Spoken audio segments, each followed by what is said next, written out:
Дарындылық дегеніміз не? Сирек кездесетін жеке дара қасиет пе, немесе әлеуметтік шындық па? Дарынды балаларды қалай тануға болады? Олар ерекше бағыт пен ерекше даму, көзқарасты қажетсіне ме? Оларды қай кезден бастап анықтау керек? Жақсы оқитын оқушылардың бәрі де дарынды ма? Міне, осы және басқа да сұрақтардың жауабын білгіңіз келсе, дәл қазір осы сұрақтарға жауап қарастыратын боламыз. Сіздермен бірге болатын қазақ тілі мен әдебиеті пәнінің мұғалімі мен Мұханжанова Айгүл Нығметжанқызы. Арнайы дайындалған бейнебаянды жіберіп алмаңыздар, бірге болыңыздар. Дарынды ұрпақ тіркесі ата-бабамыздың «бұлақ көрсең көзін аш» деген аталы сөзімен астасып жататын ұғым екені белгілі. Әрбір ұстаз шығыстың даналығында тұжырымдалған: маған айтсаң, мен ұмытып қалуым мүмкін, ал маған көрсетсең, мен есімде берік сақтаймын. Егер де өзіме әрекет жасауға бір сәт мүмкіндік берсеңіз, мен өзім жасап үйренер едім деген қағидатын басшылыққа ала отырып қызмет етсе, саналы ұрпақ неге қалыптаспасқа?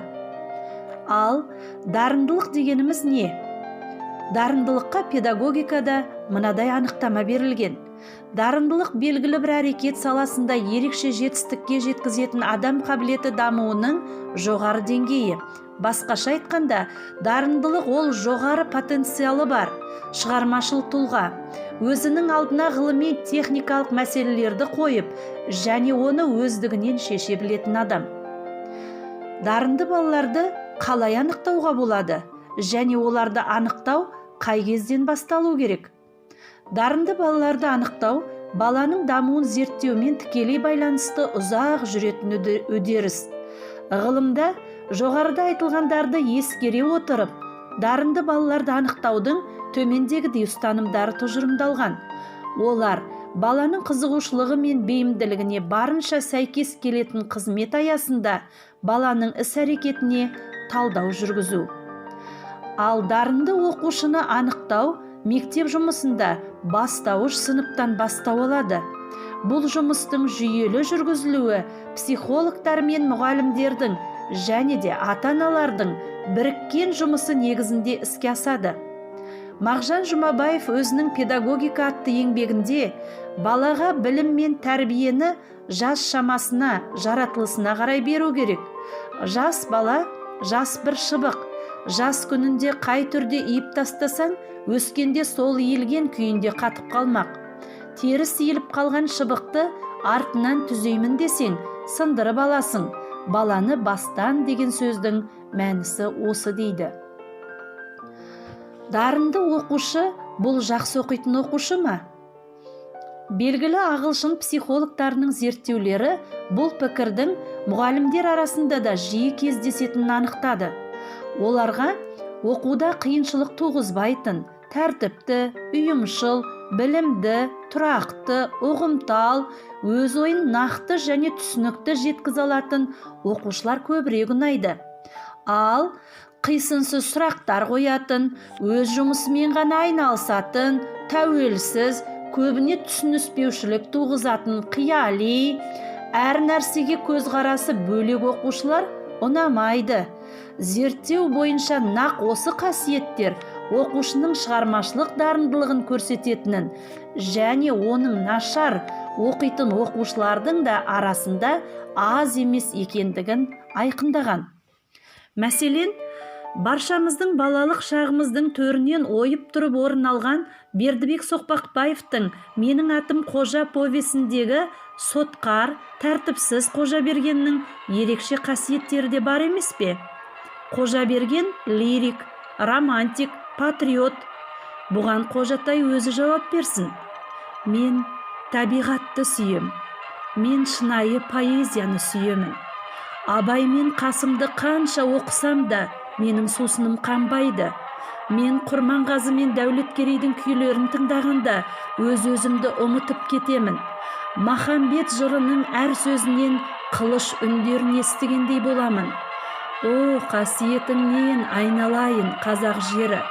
Осының бәрі сенің топырағыңда өсіп өнген кереметтер емес пе? Мінеки, біздің Қожа елі мен жерін, атамекенін шексіз сүйеді. Қожа ақын. Бала қожаның ғашығы бар, ол Жанар ғой әрине. Жанарды сағынып бір сәтке ақында болып үлгерді.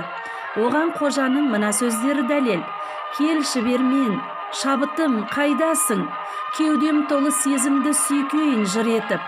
Жырымның тақырыбы Жанар.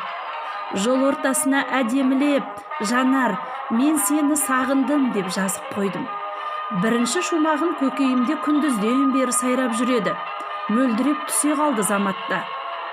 Жанар, сені сағындым, келші, келші тезірек, жатпай тұрмай ойлаймын іші бауырым елжіреп. Бірнеше қайталап оқимын, жаман шықпаған тәрізді. Иә, қожа берген, меніңше де жаман емес. Дарынды оқушылардың басты ерекшеліктері қандай? Осыған тоқталып өтейікші. Шапшаң ойлау, тез нәтижеге жету. Әдеттен тыс қызығушылық, сауалды көп қойып жауап іздеудегі үлкен талабы. Кең көлемді білімді меңгеруі, есте сақтау қабілетінің жоғары деңгейде болуы. Интеллектуалдық дамуда ерекше бір ілгерілеу шапшаңдығы, жан дүниесінің тереңдігі, шығармашылық жұмыстарда мәселені өз бетімен шеше алуы. Олай болса, осыншама қасиеттер бойынан табыла білген дарынды оқушыға біз неге өздеріне басымдық танытып, өздерінің жұмыс жасауына мүмкіндік бермей, дайын дүниелерді беруге асығамыз? Осы әрекетіміз дұрыс па? Мына бір мысалға назар аударып көрейікші. Бірде бір адам келе жатып, өз қуыршағынан шығуға тырысқан көбелекті көріп таң қалады. Оның таңырқағандығы соншалықты, бірнеше сағат көбелекті тапжылмай тұрып қадағалайды. Біраз уақыт өткен соң көбелек шаршағандай сыңай танытып, қозғалыссыз қалды. Сырт қараған адамға көбелек қолынан келгеннің бәрін жасаған, одан әрі еш шамасы жоқтай көрінді. Сол кезде адам көбелекке көмектеспек болып, қолына пышақ алды да қуыршақты кесіп жіберіп еді, көбелек атып шықты. Бірақ оның денесі әлсіз, қанаттары қатаймаған еді. Адам көбелектің қанаты ашылып, ұшып кетеді деген сеніммен қадағалауды жалғастыра берді. Бірақ ол олай бола қоймады. Ендігі кезекте көбелектің басына қалған өмірін қанатын сүйретіп өту жазылды. Ол енді ешқашан ұша алмайтын болды. Қалай ойлайсыздар, адамның істеген әрекеті дұрыс болды ма? Адам көбелекке жақсылық жасады ма? Әрине жоқ. Бұның бәріне көбелектің кедергіден өз бетімен жол табуына мүмкіндік бермеген адам кінәледі. Көбелек қуыршақтың ішінен өз бетімен шыққанда ғана еркін дамып өсе алады екен. Оқудағы кедергілерді шешу үшін дарынды балаларға табандылық пен шыдамдылық қажет. Дарынды оқушылардың оқудағы кедергілерді өз бетінше шешуіне мүмкіндік беріп, қолынан келетіндігіне сенім білдіру ұстаз міндеті. Ізденген бала, дарынды бала. Назарларыңызға рахмет.